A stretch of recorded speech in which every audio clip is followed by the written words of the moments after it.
Hey there everybody, Seja Popham here, founder of the School of Evolutionary Herbalism. And last week I shot a video talking about this concept of ecological physiology and being able to understand the reflection between the human body and nature and ecosystems, right? And kind of juxtaposing that to more of a mechanistic understanding of how our bodies function.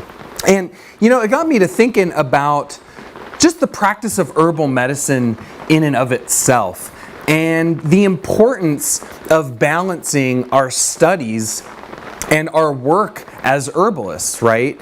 It's really easy when we get into herbal medicine to get really excited about the plants, right? I mean, obviously we're herbalists, right? So we love plants and we love going out into nature and we like harvesting the plants and growing the plants and making medicine out of the plants and studying and learning about the plants.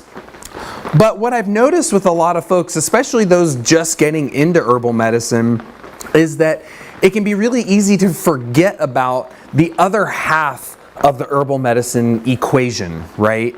Which is the people, right? That as herbalists, our ultimate goal is to help people, right? Is to bring the healing power of the plants to the people. And I always say that the herbalist, to me, the ecological function of the herbalist is to be a bridge between the earth and the world, between the botanical kingdom and the human kingdom. And in order for us to effectively be that bridge, we have to have a foot in both worlds, right? We got to have one foot in the plant world and one foot in the human world. And it's one thing to know about the plants and learn about the plants and harvest them and make medicine, but what's all of it for, right? What is all of our knowledge and our understanding, or all the medicines that we make and all the medicines that we grow, what's it all for if we're not going to actually know how to give it to people, right? That the learning about the plants is only one half of the picture, right? Of the equation, that we have to know as much about people as we do about the plants. And to me, this is a critical element of herbal medicine that is very commonly overlooked and is incredibly necessary, right?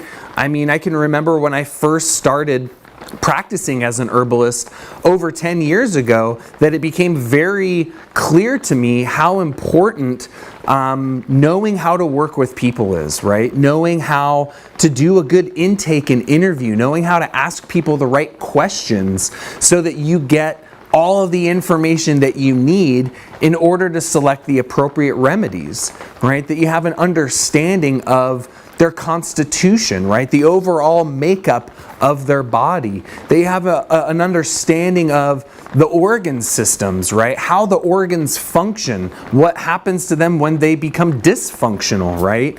That you're able to translate between the symptoms that someone is having and relate that back to what's going on within the organs and the tissues of the body.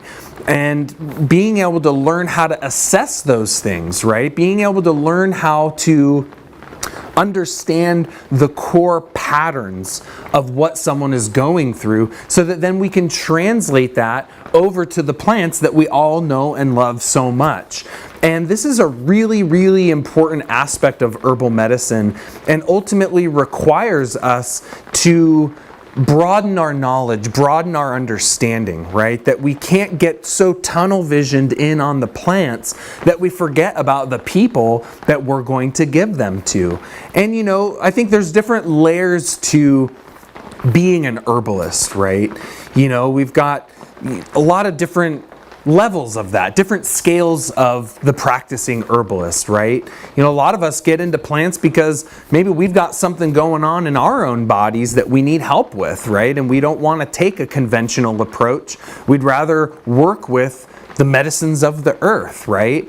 Maybe some of us have a calling to be of service to our families. I know a lot of herbalists that get into plants because they have kids, right? And they don't want to take their kids to the doctor and pump them full of a bunch of antibiotics and vaccines, and so they turn to the plants. Maybe you have a calling to be of service to your greater community, right? Maybe you want to help your family and your friends, your greater community.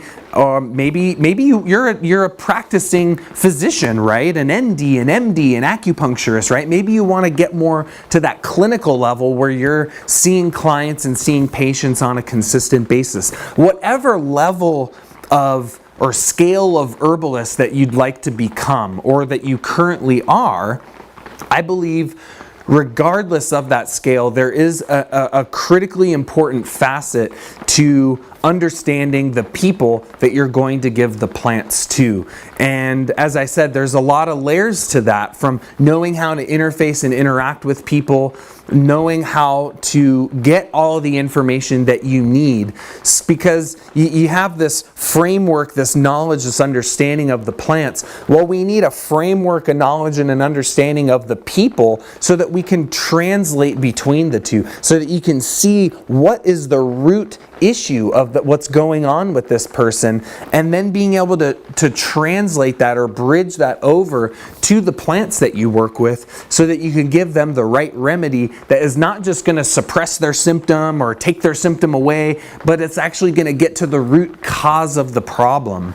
And from my perspective, that root of the problem, it might be in the body, it might be in the mind, it might be in the emotions, it might even be on the level of the soul.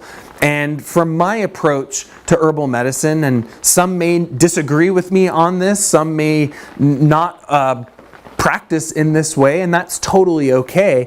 But from my orientation, that these herbal medicines have the ability to affect us on all of these levels, that plants don't just affect us on a physical level in our body, right? But they have an effect on our mind. They have an effect on our emotions. They have an effect on our soul, that they have this ability to catalyze our spiritual transformation. Because from an alchemical perspective of the world, the mind and the emotions and the body and the soul, these aren't separate things, right? These are all integral facets of the wholeness of who we are. And the practice of true holistic herbalism, from my perspective, is using the whole plant to treat the whole person, body, energy, and the spiritual side as well. And so that is the model that I propose in the evolutionary herbalism dynamic, and that is the healing that I really believe is important for the world at this time, because I see humanity has sickness that is beyond our physical bodies, that a pill may not get to the root of that problem. And again, I don't mean to speak ill of allopathic medicine, biochemical medicine. It all has its place. Everything has its place. Biomedicine has saved my life multiple times, right? Maybe it has for you too. But I believe that the herbal medicines have this ability to heal us. It's not just a belief. To me, this is a truth, that herbal medicines have this ability to facilitate in this deeper level of transformational healing that I think is incredibly needed on the earth at this time. So I just wanted to share that with you all because it's something that's been on my mind lately, and it's kind of a theme that I see amongst a lot of herbalists, that there's this kind of neglect or misunderstanding or just lack of awareness around the importance of really taking the time, the effort, the energy, the discipline and commitment to really understand the human organism to the level of depth that we want to understand our plants. So if you enjoyed this video, do me a favor, hit the like button, hit the share button if there's anyone you know that loves plants as well. Leave me a comment, leave me a question in the comment section below. I always appreciate and love to hear the feedback.